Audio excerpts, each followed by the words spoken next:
There are some sounds from childhood you never forget. For me, it was the scratching under the floor. I grew up in a narrow 2-story house my parents rented in Maine. It wasn't spooky at first glance, yellow siding, big maple in the yard, but it always felt too quiet. The kind of quiet that presses against your ears until you imagine things moving just out of sight. I was 10 when we moved in. The place had one strange feature, a small wooden hatch in the hallway closet floor about 2 feet wide, nailed shut. Dad said it led to a crawl space where the old plumbing ran. No reason to open it, he told me. Just spiders and dust. For months I didn't think about it. Then winter came. The nights grew long and the pipes moaned in the cold. And sometimes after midnight I'd hear a faint scratching. At first I thought it was mice, but the rhythm wasn't random. It came in small bursts, pause, then 3 quick taps, almost like knocking. One night I got out of bed and followed the sound down the hallway. It was coming from the closet, the nailed shut hatch. I remember kneeling there, pressing my ear to the wood. The tapping stopped and someone whispered, a child's voice. Very soft. Is it still snowing? I stumbled back so fast I hit the wall. My parents came running, half asleep. When I told them, Dad pried open the hatch with a screwdriver to prove it was empty. He shined his flashlight inside. Just pipes, dust, and darkness. But something about the air that rose from it chilled the hallway like a freezer door opening. For a week, the house was quiet again. Then I started finding small things out of place. My toy car lined up perfectly in the center of the hallway. My comic books rearranged in the wrong order. Mom blamed my imagination, but then she began to hear it too. Scratching, late at night, from under the living room floor.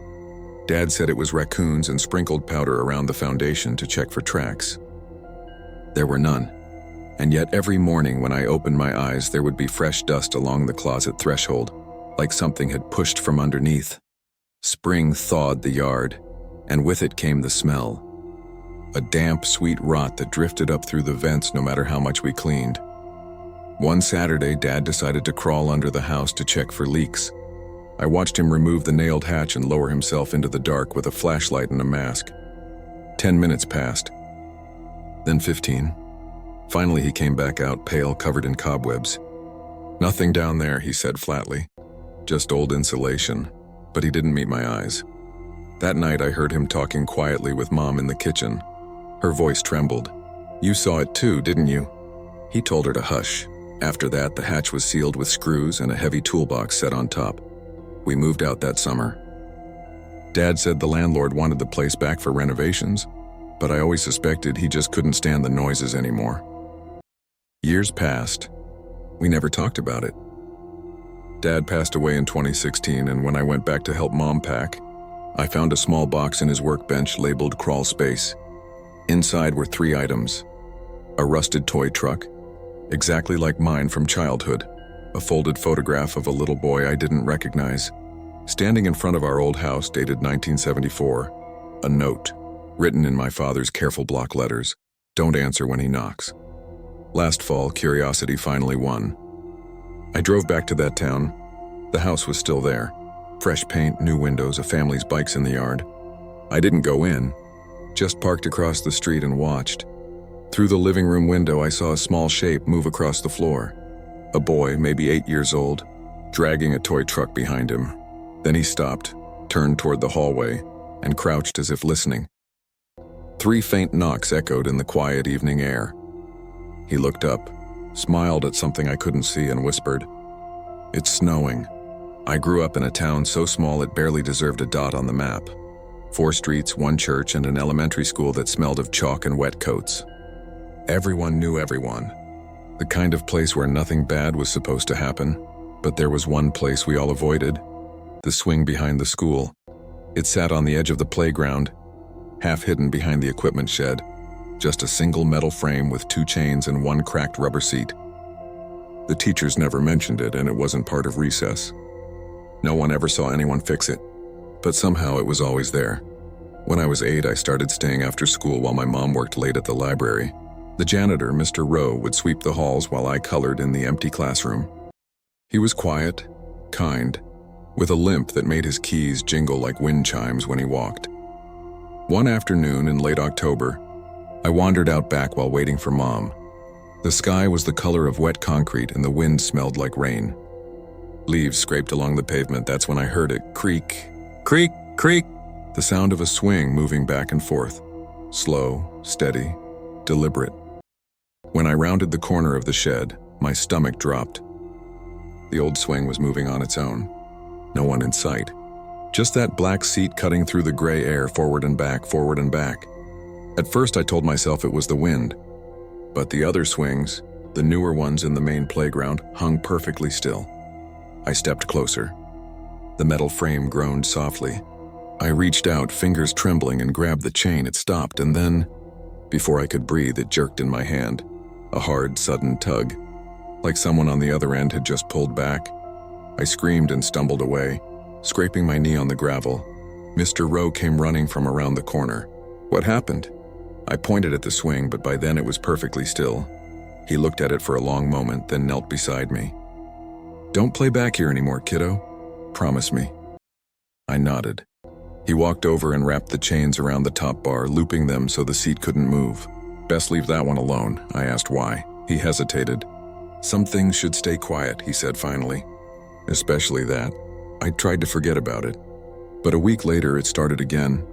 It was after dark, near closing time at the library. Mom was talking to one of the staff, and I was standing by the window, looking across the parking lot toward the school playground. The floodlights were off, but through the mist, I could see movement. The swing moving again, slow, rhythmic. Even from that far away, I could swear I saw something sitting in it, something small, hunched with hair hanging forward. I blinked, and it was gone. That night I woke up to a noise outside my bedroom window. Creak. Creak. I froze. It couldn't be. I lived 2 streets from the school, but when I peeked through the curtain I saw the faint outline of a swing, just one, moving gently in the dark. No metal frame. No chains. Just the shadow of it swaying back and forth in the reflection of the streetlight. The next morning I told Mom. She said it was probably a dream. But when I walked to school, my stomach dropped. Mr. Rowe was gone. His tools were still in the janitor's closet, but the principal said he hadn't shown up in 3 days. Police came. They asked questions. They said maybe he'd left town, though he hadn't picked up his paycheck. For a few days, everyone talked about it. Then, as small towns do, they moved on, but not me. 2 weeks later, our teacher sent us outside for recess, even though it was cloudy and cold. I kept to the main yard, but my eyes kept drifting toward the shed, toward the swing. The chains were unlooped again, and it was moving. My friend Connor saw it too. Hey, he whispered. Bet you won't go touch it. I shook my head. It's dangerous. Scaredy cat, he laughed. He ran before I could stop him. The wind picked up. The trees hissed. Connor reached the swing and pushed it once, lightly. Then he sat down, grinning back at me. See? It's just a stupid swing. Then his smile faltered. The swing started to move faster. His hands weren't even on the chains anymore. His legs kicked wildly as the seat pumped higher, higher, until his sneakers almost touched the crossbar. Connor! I shouted. He screamed. The chain snapped. He hit the ground hard, rolled once, and lay still. Teachers came running.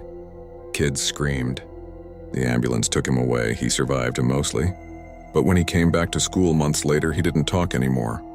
Wouldn't go near the playground. Wouldn't even look at the back of the building. One day, I caught him staring out the window during class, whispering under his breath. I leaned closer. He was saying over and over, it wanted him, not me. It wanted him. Years later, after I'd moved away, I went back for a reunion. The school looked smaller than I remembered. The shed was gone. But when I walked to the edge of the lot, I saw a patch of bare ground where grass refused to grow. A perfect rectangle, the width of a swing set base. And when the wind passed through the trees, I could have sworn I heard it again. Creak, creak, creak.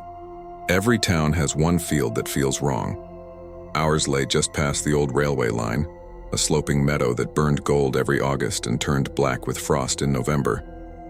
The adults said it used to belong to the Dempsey family, but the farmhouse burned down before I was born. After that, no one planted there again. Kids used it as a shortcut to school or dared each other to cross it after sunset. Most of us only did it once, because sometimes when the wind was still, you could hear someone walking through the grass behind you. When I was 11, my friend Lily and I took that shortcut almost every day. We'd balance on the old rail ties, race through the field, and come out behind the grocery store. The air always smelled faintly of smoke out there, dry, woody, like a fireplace long gone cold. One afternoon in late October, we were halfway across when Lily stopped. "Do you hear that?" she said. At first I didn't. Then, a faint humming reached us, low and steady, like a song sung under someone's breath. It came from near the center of the field, where the grass grew higher than our heads. We crouched, peering through the stalks. A girl stood there, maybe our age, wearing a faded blue dress. Her hair was light, tangled by the wind. She faced away from us, humming that strange, tuneless melody and swaying slightly, as if to music only she could hear. "Hey," Lily called before I could stop her. The girl froze. Then very slowly she turned her head. Her face was pale, not ghostly white, just drained of color, and her eyes seemed oddly unfocused, like she was looking through us, not at us. I remember her lips moving as though she was whispering something, but the wind swallowed the words and then she was gone. Not ran, not faded, just gone. The tall grass where she'd stood was still bent, but empty. We bolted for the road, gasping. When we told our parents, they said it was probably some local kid. Maybe she'd been picking flowers or hiding from someone. But that night, I dreamed of her, standing in the field again, humming. Only now the sound was louder, closer, and she was holding something, a small bundle wrapped in a scorched blue blanket. The next day, Lily didn't come to school. The teacher said she'd caught a fever. By the third day, her mom stopped answering the phone. The police came, then the search parties. They found her 2 weeks later, asleep but freezing, in the middle of the Dempsey field. When they brought her out, she was murmuring something over and over.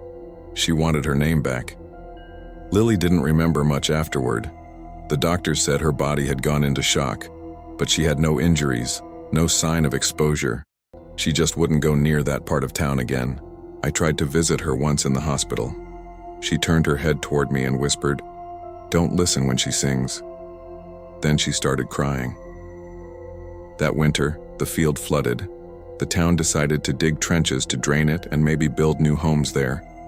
I remember watching the bulldozers tear through the frozen mud.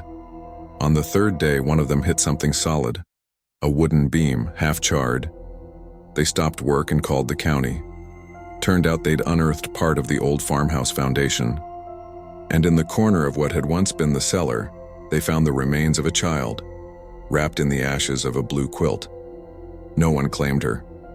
After that, the project was abandoned. Years later, when I was in college, I came back for a funeral.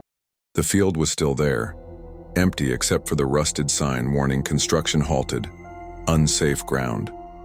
I parked by the roadside at dusk, unable to stop myself. The air smelled faintly of smoke again, and from somewhere deep in the tall grass, I heard it, that same soft humming rising and falling with the wind, a tune without words. Then through the dying light I saw her, the same girl standing where the farmhouse once was. She turned slowly, eyes unfocused, lips barely moving. "You shouldn't have said my name," she whispered. I hadn't. But as the wind swept past carrying the last notes of her song, I realized something. It wasn't her I'd been hearing all those years. It was the field itself.